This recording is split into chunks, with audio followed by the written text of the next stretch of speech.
Bonjour, c'est Philippe et puis aujourd'hui je voulais vous proposer un entraînement sur la thématique du bac des mythes et des héros et je voulais introduire le mythe de la voiture allemande et de l'autoroute allemande, la Deutsche Autobahn. Also Mythos deutsches Auto und Deutsche Autobahn. Avant de commencer, vous pouvez aller voir une vidéo sur YouTube. C'est une émission, c'est une Fernsehsendung, die heißt Grip, elle s'appelle Grip, G-R-I-P. C'est la Folge 125, c'est la suite 125, et elle s'intitule Wölfe im Schafspelz, c'est les loups déguisés en agneau. Und der Moderator Matthias Malmedier, l'animateur Matthias Malmedier, testet den Boliden von einem BMW M6. Il teste le bolide de la BMW M6 auf der deutschen Autobahn und die Post geht richtig ab. Hein, die Post geht ab, ça veut dire ça déménage. Et ça vous donnera une petite idée de ce que c'est aussi déjà que l'autoroute allemande. Parce que c'est vrai que sur l'autoroute allemande, les Allemands quand même, ils envoient. Hein. On attaque. Wofür steht ein deutsches Auto? Que représente une voiture allemande? Was macht es von den anderen aus? Hein, qu'est-ce qui la distingue des autres? Inwiefern ist die deutsche Autobahn mythisch? Là on annonce la deuxième partie. En quoi l'autoroute allemande est mythique? Hein, donc première partie voiture, deuxième partie autoroute. Donc ein deutsches Auto steht für ein Qualitätslabel. Das Label, ein Qualitätslabel. Für einen Qualitätssiegel, c'est der Siegel pour un saut de qualité, c'est la même chose. Das Label hergestellt in Deutschland, ce label fabriqué en Allemagne, hein, nous on dira das Label made in Germany, gilt in den Augen vieler Käufer, il passe aux yeux de beaucoup d'acheteurs, als hohe Qualitätsanmutung, pour être représentatif d'une haute qualité perçue. Alors la qualité perçue, c'est quoi? C'est quand on ferme les portes d'une voiture, ça sonne bien plein. C'est les assemblages du tableau de bord qui sont bien faits.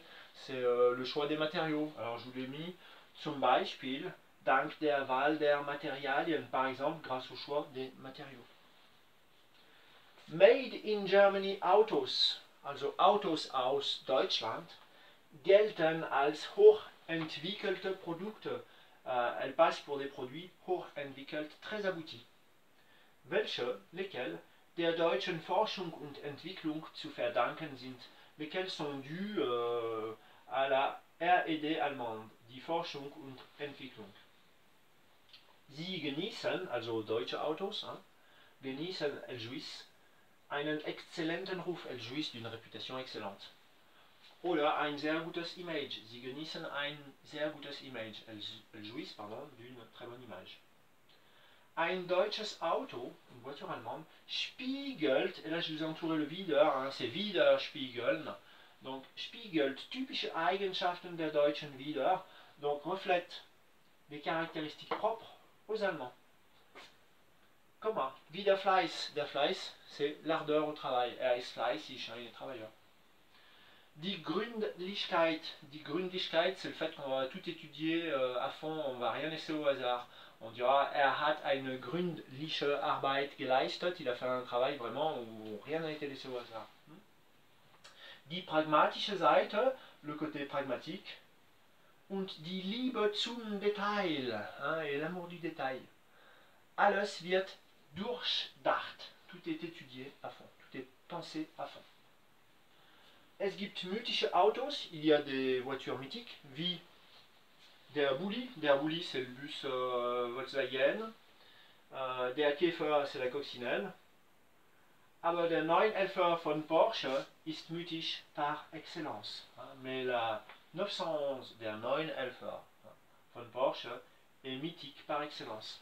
Alors au bac, si ça tombe sur la coccinelle ou sur le Bulli, je sais pas, ou une autre voiture allemande, vous parlez de la 911, vous dites oui, la coccinelle elle est mythique, mais pour moi, à mes yeux, in meinen Augen, et vous embrayez, vous ne restez pas planté. Ist der 911 mythisch par excellence. Voilà. Der Elfer ist der bekannteste Sportwagen von Porsche et la plus connue voiture de sport de Porsche. Voilà. Und gilt als Inbegriff, Flaggschiff oder Aushängeschild dieser Marke et passe pour être l'incarnation, le vaisseau amiral ou le fleuron de cette marque, Das Aushängeschild, hein, le fleuron. Alors cet été, moi je suis allé visiter à Stuttgart, enfin à Zuffenhausen, c'est à côté de Stuttgart, le musée Porsche, et moi je vous le recommande parce qu'il y a vraiment des modèles qui sont tous plus étincelants les uns que les autres, hein, c'est du jamais vu, hein, franchement. Voilà. Anfänglich, au départ, am Anfang oder anfänglich, sollte der 911er, der Porsche 911er, mit der Bezeichnung 901 vermarktet werden. Alors, avec l'appellation 901 commercialisée, elle devait être commercialisée avec l'appellation 901, sous l'appellation 901. Mit der Bezeichnung, vermarktet, mis sur le marché. Aber da dreistellige Zahlen mit einer Null in der Mitte, mais comme les nombres à trois chiffres avec un 0 au centre, für Peugeot reserviert waren, ils étaient réservés à Peugeot, kam 1964 mit der Bezeichnung 911 auf den Markt. Donc en 1964, elle est apparue sur le marché sous l'appellation 911.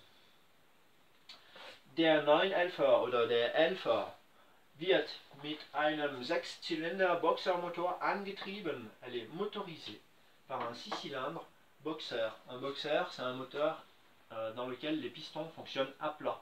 Ça permet d'abaisser le centre de gravité, ça fait qu'on a un châssis plus réactif aussi. Wird, hein, j'ai pas mis le R, mais wird mit Heck oder Allradantrieb angeboten. Elle est proposée, wird das Angebot, hein, l'offre. Elle est proposée avec en mode propulsion ou 4 roues motrices. Hein. Heckantrieb oder Allradantrieb. Die Turbo-Version, la version turbo, erfreut sich größter Beliebtheit bei den Autofans. Donc la version turbo, elle est très très appréciée auprès des fans automobiles, oder bei den Autofans oder Freaks. Hein, der Freak, c'est le fanat.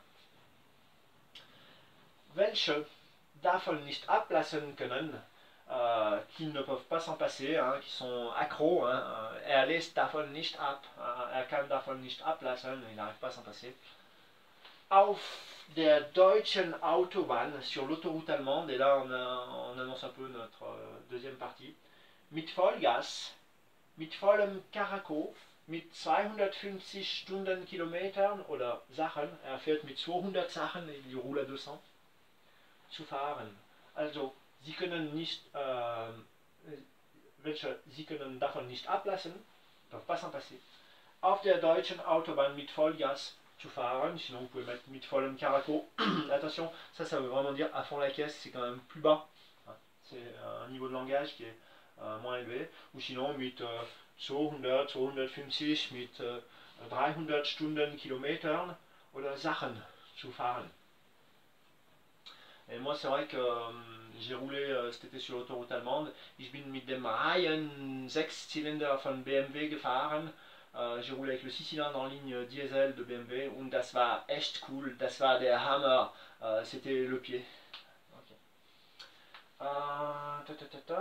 Alles wird aus dem Antrieb gequetscht. Hein? Quetschen, c'est presser. Der Antrieb, c'est le moteur. Donc, tout est extrait du moteur, moi je traduirais le moteur est exploité à fond. Den Kick oder den Adrenalinschuss zu bekommen, pour ressentir cette poussée d'adrénaline. Der Kick oder der Adrenalinschuss. Hein? Der Schnellfahrer wird vom Rausch der Geschwindigkeit, vom Temporausch befallen. Le Schnellfahrer, il est complètement séduit voilà, sous le charme de la vitesse en fait. Hein. Also Fahrfreude pur, die Fahrfreude pur, das ist der sogenannte Genuss am Tempo, c'est le plaisir de la vitesse. Hein. Das ist Fahrfreude pur. Aufgepasst, attention. Es gibt Stellen, il y a des endroits, an denen das Tempo begrenzt ist. Des endroits, des parties sur l'autoroute allemande qui sont limitées. Alors, vous voyez ces fameux panneaux 120.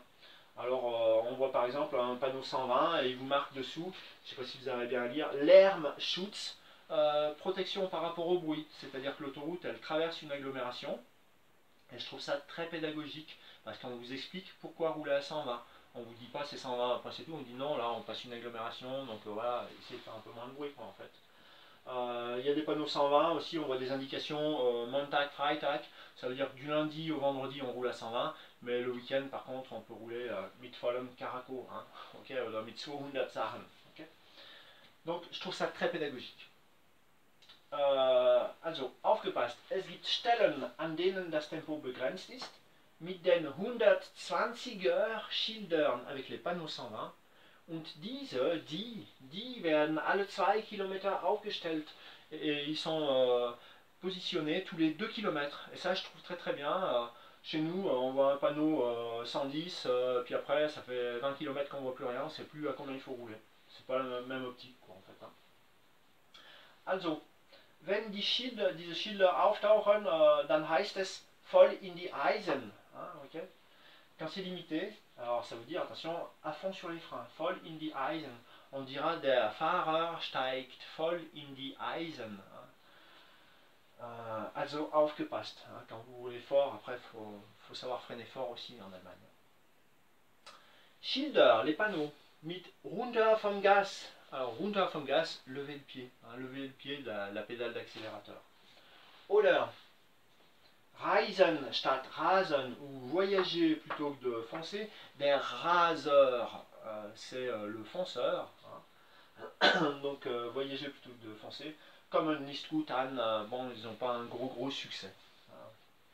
Alors je vous ai mis 3 points de suspension. Außer wenn die Autobahn staut. Sauf quand la Autobahn elle est bouchée. Hein.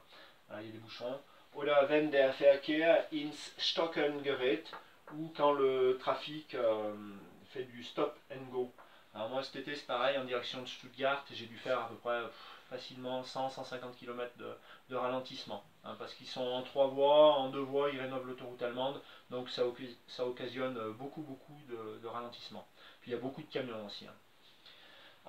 Par contre, das Häubchen Sahne, la cerise sur le gâteau, on dirait. Es gibt keine Gebühr auf der deutschen Autobahn.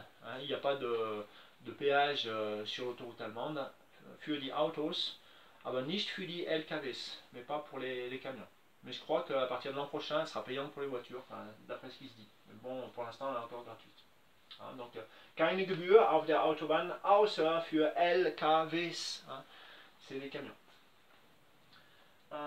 Zum Schluss gehören Auto und Autobahn zur Geistesverfassung und Kultur deutschen Volkes. Donc, en conclusion, l'auto et l'autoroute appartiennent à l'état d'esprit et à la culture deutschen Volkes, du peuple allemand.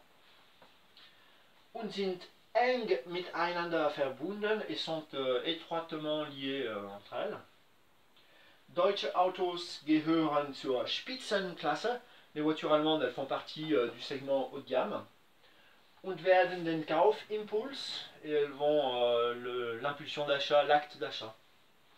Oder das Haben-wollen-Syndrom hervorrufen, où elles vont susciter le syndrome du vouloir avoir, du vouloir acheter, je sais pas comment, j'arrive pas bien à traduire ça, enfin on se comprend. Hein, okay. Und bleiben et reste, wie der berühmte Spruch heißt, et demeure, comme le célèbre dicton le dit, des Deutschen liebstes Kind, hein, donc l'enfant chéri des Allemands. Alors, 2 petits trucs avant de finir. Ce qui m'a marqué, moi, ce qui me marque quand je vais en Allemagne, c'est par exemple quand je roule sur la 8 ou la 5, c'est toutes ces industries qui sont super clean, qui bordent l'autoroute allemande. Et quand on revient en France, on prend la 36, et ben on voit des forêts, des prés, des vaches, des villages, mais on a vraiment l'impression que c'est pas du tout le même développement. Hein. Autre chose, une autre vidéo que vous pouvez aller visionner sur YouTube, c'est le test de la M2, der neue BMW M2, und ein DTM-Pilot, un pilote du DTM, lässt es richtig krachen mit seinem Krawallbruder wie der BMW M2. Il pousse vraiment à fond, alors si je traduis son frère bagarreur de BMW M2, drückt auf die Tube, c'est-à-dire il pousse les gaz à fond. Ist auf Spritztour-Modus, il est en mode rush. Il y avait une belle expression dans la vidéo et je vous la mets aussi. Si vous arrivez à caser ça au bac, vous êtes fort. Will sehen, was das Powergeschoss aus Bayern drauf hat. Voilà. Et ben, j'espère que vous en avez assez là pour rédiger un bon petit commentaire à l'oral ou à l'écrit. Et je vous souhaite bon courage et je vous dis à très très bientôt. Tchuss!